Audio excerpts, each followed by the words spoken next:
Tobias Green had always been careful with his money, and electricity was one of those things he monitored like a hawk.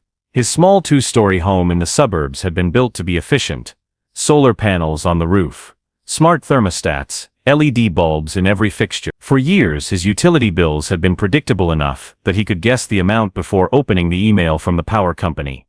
That's why the first big jump in cost startled him. At first it was a small spike. Something he brushed off as maybe running the dryer too long or leaving the porch lights on all night.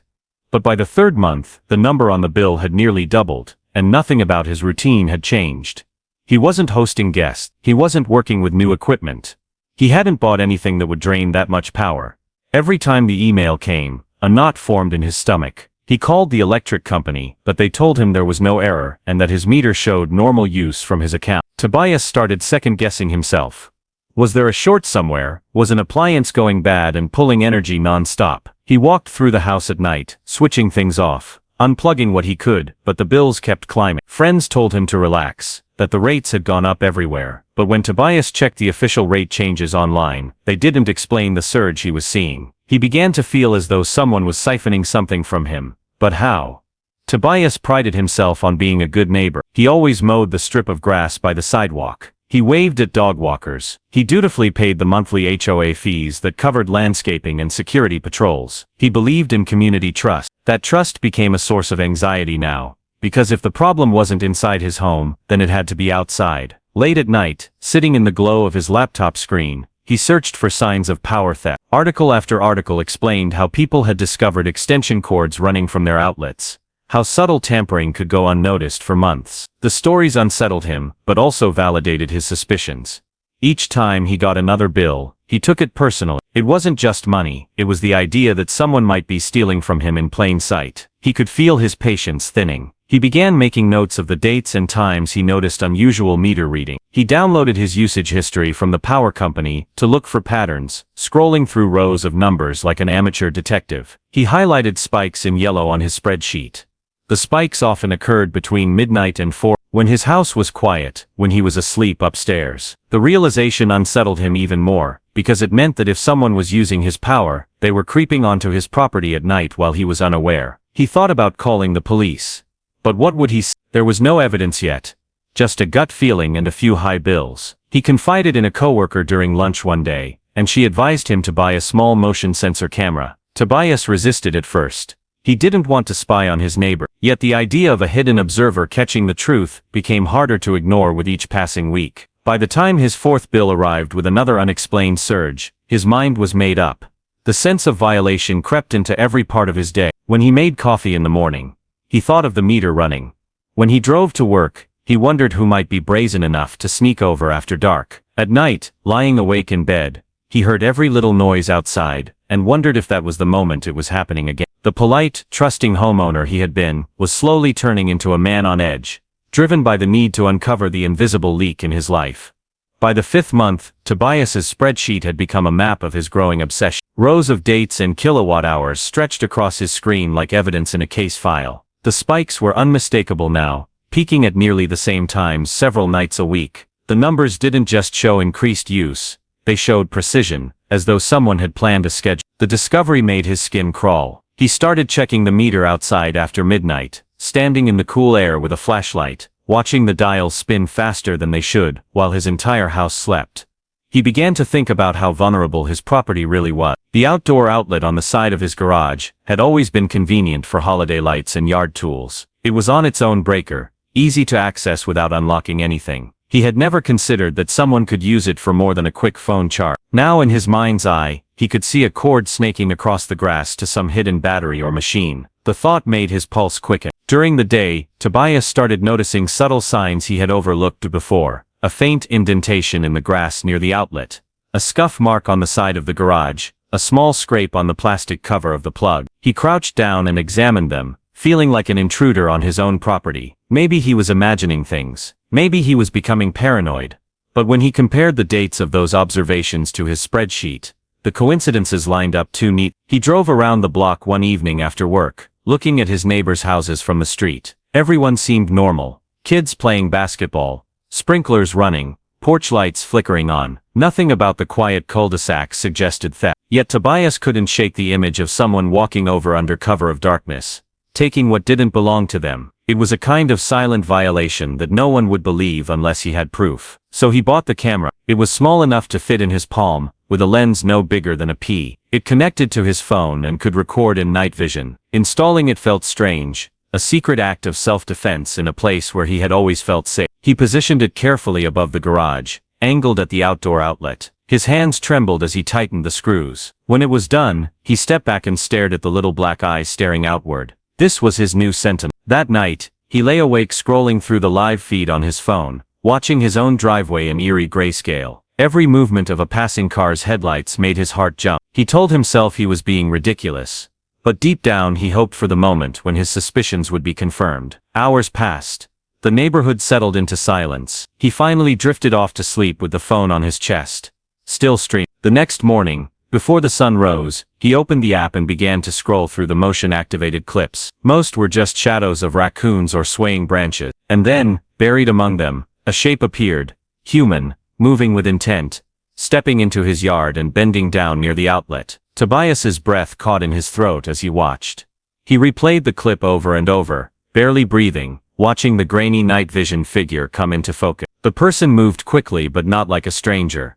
There was no hesitation, no fumbling. A slim arm reached down, lifted the protective flap of his outdoor socket, and with practiced ease connected a heavy-duty extension cord. The cord slithered across the grass out of frame, disappearing into the dark like a living thing. The figure crouched for a moment, checking something on a phone, then straightened and walked off as if nothing had happened. Tobias sat frozen at his kitchen table, phone clutched tight, heart thudding. It wasn't just an intruder. It was someone who knew his property well enough to come straight to the outlet without searching. He zoomed in on the footage, trying to catch a detail, a jacket, a hairstyle, a flash of jewelry. Even in black and white, there was something familiar about the silhouette. Something in the stride that reminded him of a neighbor he'd seen at HOA meetings. His stomach twisted. If it was who he thought, it wasn't just theft.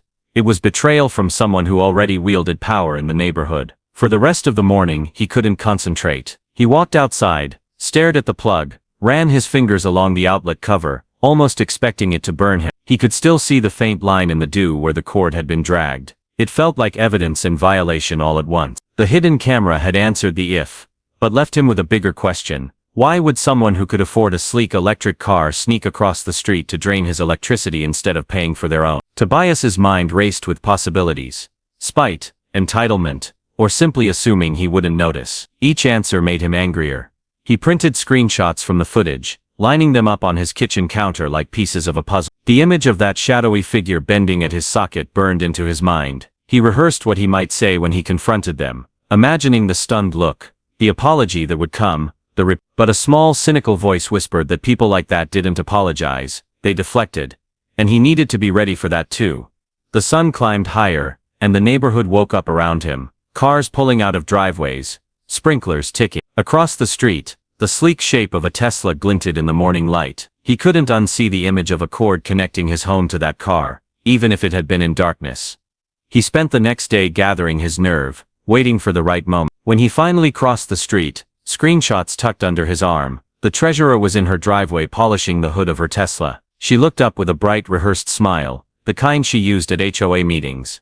But it faltered when she saw his face. Tobias kept his voice calm at first, asking if she knew anything about the unusual power usage at his house. She laughed lightly, a brittle sound, and said she had no idea what he was talking about. He held out the printed stills, her eyes flicked down and back up, then hardened.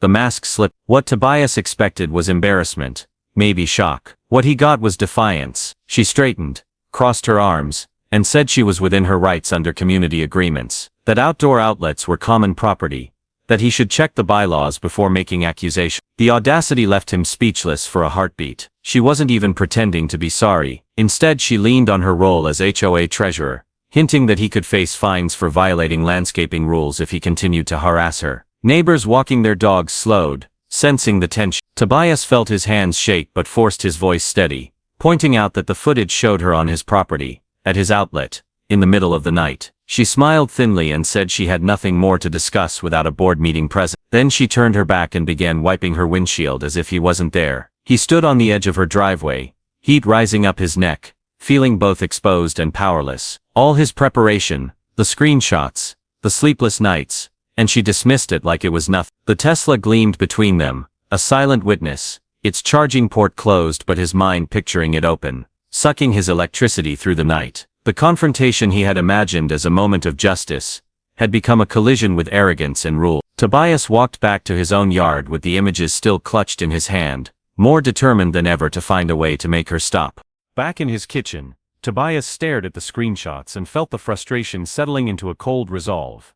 He had gone over with evidence, hoping for decency, and been met with a wall of smugness. That evening, as the sun dipped behind the houses, he sat at his table drafting a letter in neat, measured words. He wanted to stay calm, factual, not let his anger make him sloppy. The letter outlined the dates of the theft, attached still images from the video, and politely requested reimbursement for the stolen electricity. He printed it, slid it into an envelope, and dropped it into her mailbox before retreating inside. As he watched from his window, he saw her retrieve the envelope, glance at it, and then, with an almost theatrical flourish, tear it in half before walking into her house. The sight made his jaw tighten. He had offered her a chance to make things right quietly, neighbor to neighbor, and she had shredded it like junk mail. The following day he tried again in person, intercepting her as she returned from a board meeting. This time he brought the actual video on his phone, pressing play so she could see herself on his property at night, the cord in her hands. She glanced at the screen, then looked him straight in the eye and said, "You're on dangerous ground, Tobias." It was a veiled threat, low enough that no passing neighbor would hear but sharp enough to send a chill down his spine. Her tone wasn't just dismissive. It was as if she were the one in control, as though his evidence meant nothing. From that moment, the threats escalated. She began slipping official-looking notices into his mailbox, citing obscure HOA bylaws, grass height, trash can placement, paint color on his shutters. Each one carried a fine or a warning about potential lanes. It was harassment cloaked in paperwork. He would wake up to find yet another envelope on his porch, the treasurer's signature at the bottom, each one a reminder of how much power she held over the neighborhood. At HOA meetings she started bringing up his name, implying he was a troublemaker, that he was endangering community harmony. Tobias sat through those meetings, feeling the eyes of neighbors shift toward him, some sympathetic, some skeptical. The woman who had been sneaking onto his property at night was now painting him as the villain in public, using the rules meant to protect homeowners as weapons against him. Word of the dispute began rippling through the neighborhood, carried by whispered conversations at mailboxes and over backyard fences. Some residents sided with the treasurer out of habit or fear, while others started questioning why an HOA leader would need to take power from someone else. The once friendly block began to feel tense, a low hum of gossip and suspicion replacing the easy smiles and casual waves that had been routine. Feeling cornered but unwilling to surrender, Tobias began documenting everything with even greater care. He saved each notice, recorded every conversation, printed every email, and added time-stamped screenshots to a growing file. His dining room table turned into a war room of evidence, neat stacks of paper and labeled folders. It was no longer just about electricity. It had become a fight to protect himself from a neighbor who wielded rules like weapons. The next HOA meeting was unlike any Tobias had ever attended. The small conference room that usually smelled of coffee and copier paper now buzzed with raw tension. Neighbors who had barely spoken before were leaning over chairs, raising their voices, demanding explanations. Some shouted about fairness, others about privacy, while a few defended the treasurer and accused Tobias of stirring trouble. Every agenda item dissolved into arguments, and the calm veneer of suburban order cracked open, exposing a community split down the middle. As accusations flew, deeper resentments surfaced. Residents began sharing their own stories of fines and selective enforcement, hinting at favoritism and intimidation by the board. The treasurer's allies tried to regain control of the narrative, but murmurs of abuse of power rippled through the room. People who had once sat quietly were now standing, pointing fingers, demanding transparency. The more she invoked bylaws, the more her credibility slipped, and a sense of rebellion started to simmer among homeowners. In the days following that explosive meeting, something subtle but unmistakable began to change in the air around the cul-de-sac. For months Tobias had felt isolated, a single homeowner fighting a silent war, but now he started to notice the way other residents glanced at him when he walked his dog or pulled into his driveway. There was curiosity in their eyes, but also a flicker of recognition, the look of people who had seen someone take a hit and keep standing. At first it was only whispers, a nod from the elderly couple on the corner, A quiet word from the father who jogged every morning past Tobias's house. Then, gradually, those whispers turned into actual conversations. A woman from 3 doors down stopped him one evening to say she'd once been fined for leaving her holiday lights up 2 days too long, even though the treasurer herself had done the same thing without consequence. Another neighbor confessed that she had been warned about the color of her shutters, but noticed that the treasurer's own paint job had been overlooked despite violating the same guideline. Tobias listened carefully, trying not to fan the flames but inwardly feeling a strange mix of vindication and unease. He hadn't set out to become a symbol of resistance. He had simply wanted his power bills to make sense. But the more stories he heard, the clearer it became that his experience was not an isolated incident. The treasurer's iron grip on the HOA had created a quiet climate of intimidation that no one had dared to name out loud. Now, because of the hidden camera footage, because of the meeting where voices had risen and tempers had flared, people were beginning to see her differently.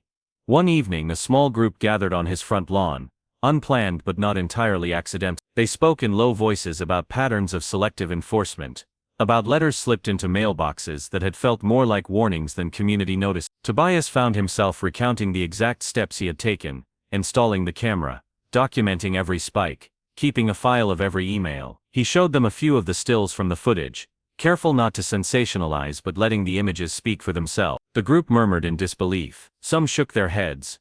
Others muttered under their breath. A woman put her hand on his arm and said, "You're braver than I thought. Most of us just pay the fines and keep quiet." That night Tobias sat at his kitchen table with the lights dimmed, staring at the growing folder of testimonies and evidence now gathering alongside his own. It wasn't just his case anymore. Each slip of paper, each anecdote scribbled on a sticky note, felt like a puzzle piece in a larger picture of how power had been misused. He began thinking about strategy, about how to protect himself but also how to help his neighbor. A part of him, the cautious part, wondered if he was putting himself in even more danger by becoming a focal point. Yet another part, the part that had been simmering since the first unexplained spike in his bill, refused to retreat. A few days later, an elderly resident knocked on his door. She spoke softly, almost whispering, as though afraid someone might overhear. She had lived on the street for over 20 years, and had watched 3 different boards come and go, but she had never felt as pressured and fearful as she did now. She handed Tobias a stack of letters she had kept,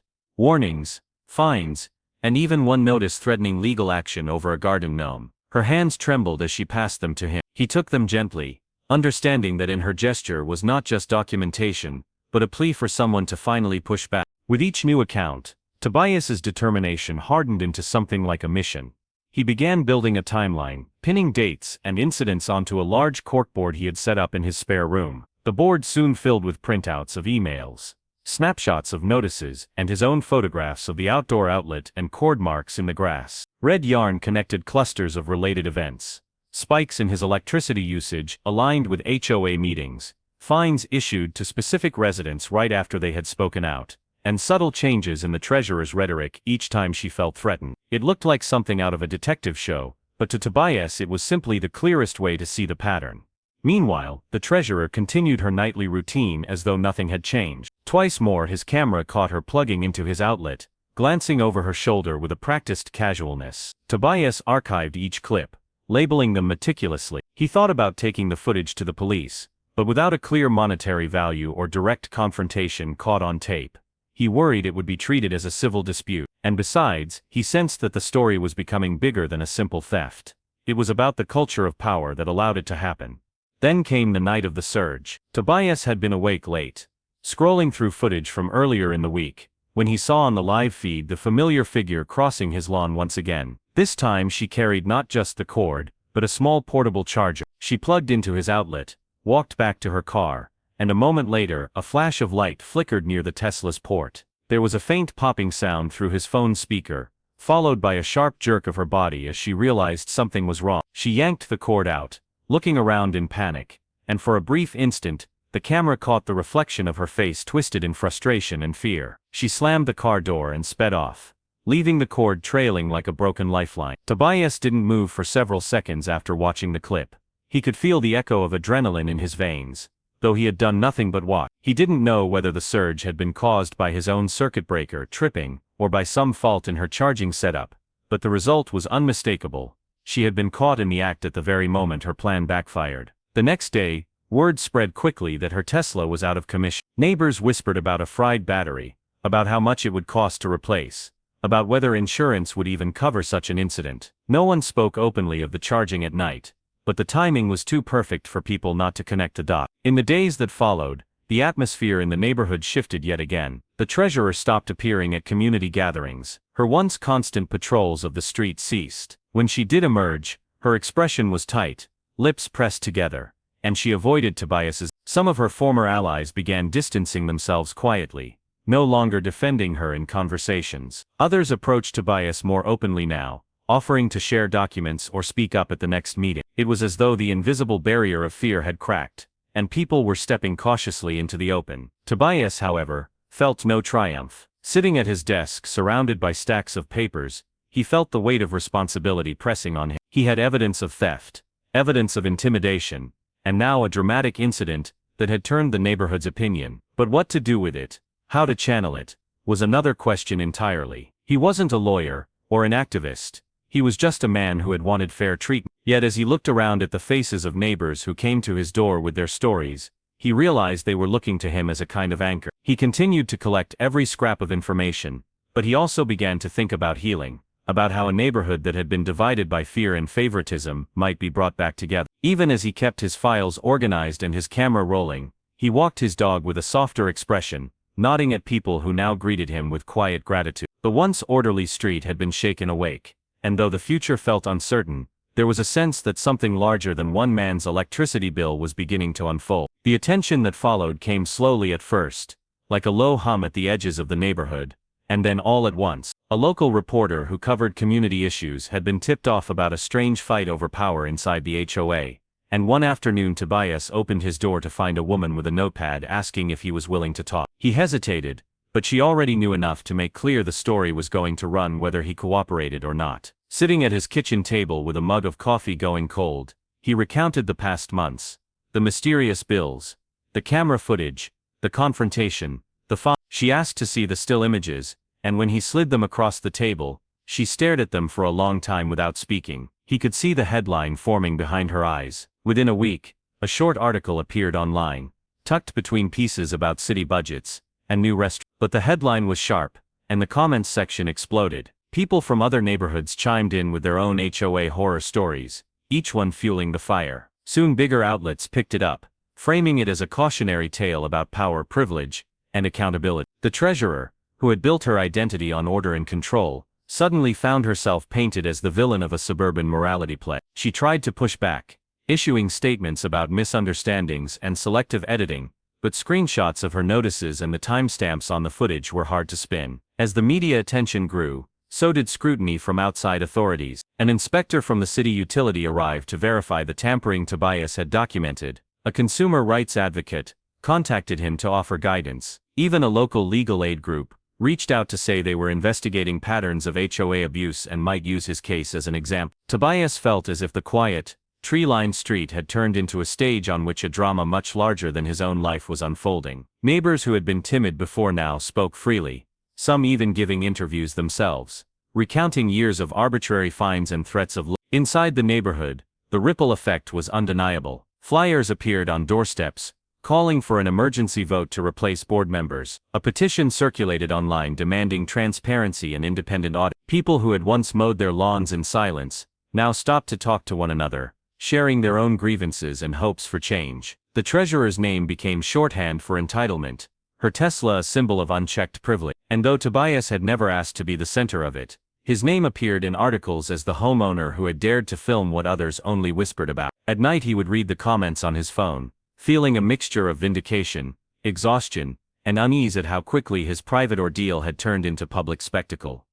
Even small moments in daily life now felt charged. When he walked his dog, strangers driving by slowed to wait. Someone left a note of thanks on his porch with no signature. His inbox filled with messages from people in other states telling him to keep fighting, or asking how they could help. But along with the support came a sense of exposure. He had become, without meaning to, a figurehead for a struggle over fairness and abuse of power. And though the treasurer had retreated from public view, he could feel her resentment, like a shadow still stretched across the street. When the dust from the media frenzy began to settle, the neighborhood itself looked and felt different. The emergency meeting to vote on new leadership was scheduled, and for the first time in years attendance overflowed the small community hall. Residents who had never spoken at a meeting before stood up one by one to tell their stories. The fines for trivial infractions, the selective enforcement of rules, the intimidation tactics. Their voices shook at first, but grew steadier with each sentence. People nodded, some clapped quietly, and others wiped their eyes. It was as if a dam had broken and all the silenced frustrations of the past years were spilling out at once. Tobias sat near the back.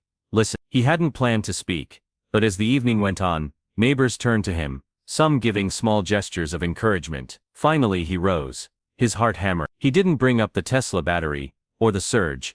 He simply told the story from the beginning, the rising bills, the quiet dread, the decision to install a camera, the confrontation, the months of notices. He spoke plainly, without theatrics, letting the facts stand on their own. When he finished, the room was silent for a heartbeat before breaking into murmurs. He sat down again, feeling drained but also strangely lighter.